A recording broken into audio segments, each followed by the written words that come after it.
A Finlândia se converteu nesta terça-feira no 31º membro da Organização do Tratado do Atlântico Norte, a OTAN. A Rússia reagiu e prometeu adotar contramedidas à entrada do país vizinho na aliança militar. A Finlândia se tornou oficialmente nesta terça-feira o 31º membro da Organização do Tratado do Atlântico Norte. A bandeira do país nórdico foi hasteada na sede da aliança em Bruxelas, em uma cerimônia que contou com a presença de diversas lideranças.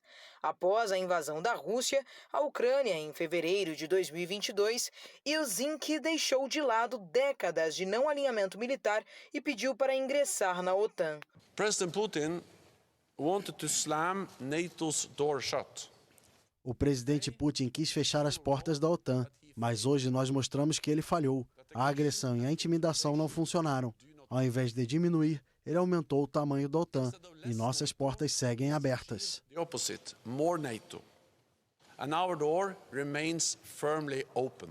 I'm tempted to say this is maybe the one thing we can thank Mr. Putin for.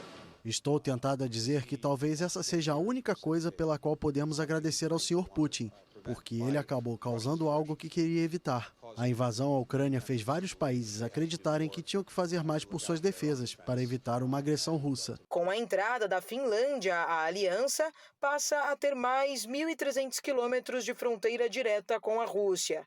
A nação nórdica também oferece à OTAN um contingente de 280 mil soldados e um dos maiores arsenais de artilharia na Europa. O Kremlin prometeu adotar contramedidas e afirmou que considera a adesão finlandesa um novo agravamento da situação e um ataque direto à segurança e aos interesses russos. O ingresso formal da Finlândia à OTAN significa que o país está automaticamente protegido pelo famoso artigo 5º da aliança, que considera um ataque a um dos países membros uma ofensa contra todos os integrantes.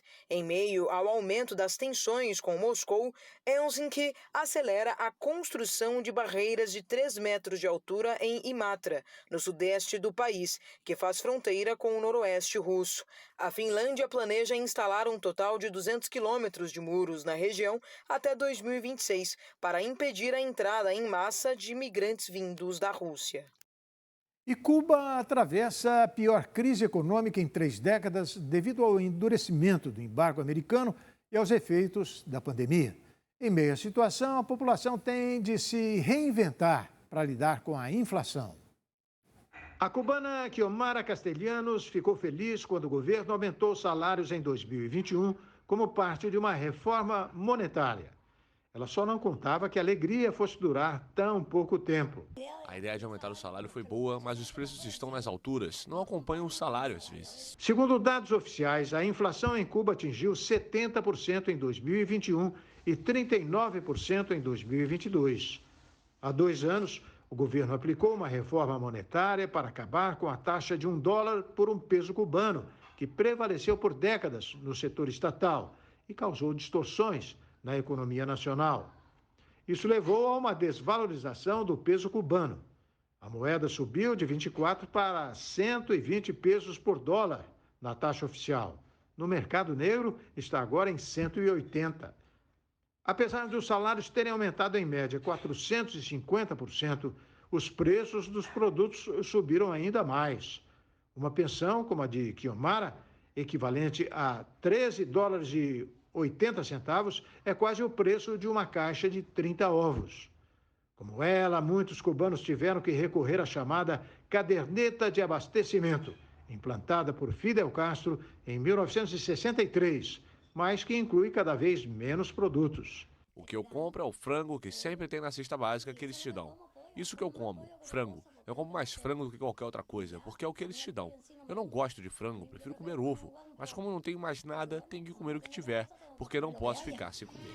Em Cuba, onde o salário médio é de $33, parte da população recebe remessas de parentes do exterior.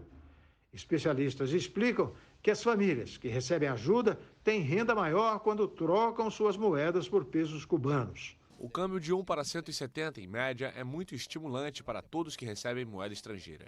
Então pode-se pensar, dos Estados Unidos me mandam $200. Não é muito, mas $200 é 5 vezes o salário que o país paga. Segundo a análise de Everline, um casal gasta cerca de $113 para comprar comida durante um mês e mais $233 para cobrir transporte, roupas, recreação, serviços e internet. Tenho 4 filhos e sustento meus filhos com meu pequeno negócio e muita luta. Às vezes compro alguma coisa para eles, algo que precisam, mas é necessário cuidado. Não dá para comprar tudo ao mesmo tempo. Não tem como comprar muito, não tem lógica. Os trabalhadores autônomos também podem ter renda mais alta. As práticas de livre mercado se aprofundaram na ilha graças à abertura ao setor privado promovida pelo ex-presidente Raul Castro.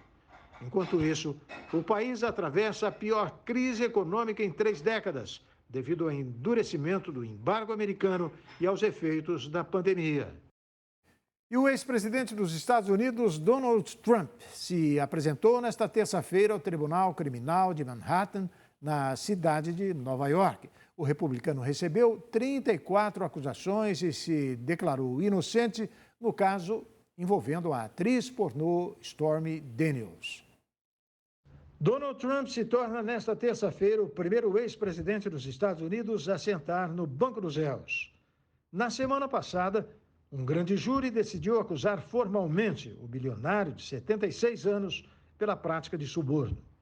Trump teria pago $130 mil à atriz pornô Stormy Daniels para que ela não revelasse, semanas antes das eleições de 2016, um caso entre os dois. A relação teria ocorrido no ano de 2006, quando o republicano já era casado. Chamado de corrupto por Trump, o procurador distrital de Manhattan, Alvin Bragg, é quem está à frente do caso. O ex-presidente viajou da Flórida, onde mora, para Nova York na segunda-feira. A polícia reforçou a segurança nos arredores da Trump Tower, de propriedade do bilionário. A corporação definiu estado de alerta máximo e cerca de 36 mil agentes de segurança estão de prontidão. No sábado, do dia 18 de março, Trump incitou seus apoiadores ao publicar na própria plataforma, a Truth Social, que seria preso na terça-feira seguinte, o que não ocorreu. Uma semana depois, o bilionário garantiu em discurso no Texas, durante o lançamento da campanha para as eleições de 2024, que não cometeu nenhum crime ou nenhuma contravenção. A investigação sobre o caso Stormy Daniels é apenas uma das várias que ameaçam o republicano. Um promotor independente está investigando o possível papel do ex-presidente na invasão ao Capitólio dos Estados Unidos, em 6 de janeiro de 2021, assim como a retenção de documentos confidenciais após deixar a Casa Branca. No estado da Geórgia, o republicano está sob investigação por ter supostamente pressionado funcionários a anularem a vitória do democrata Joe Biden em 2020. Trump, que deve fazer um discurso na noite desta terça-feira, após retornar à Flórida, diz que é vítima de uma caça às bruxas e de perseguição política. Em instantes, Lula revoga a medalha com homenagem à princesa Isabel e cria prêmio em referência ao abolicionista negro Luiz Gama. E mulher e afro-americano, integrantes da missão Artemis II, vão viajar pela primeira vez em volta da Lua, em 2024. O RB Notícias volta daqui a pouquinho com essas e outras informações. Até já.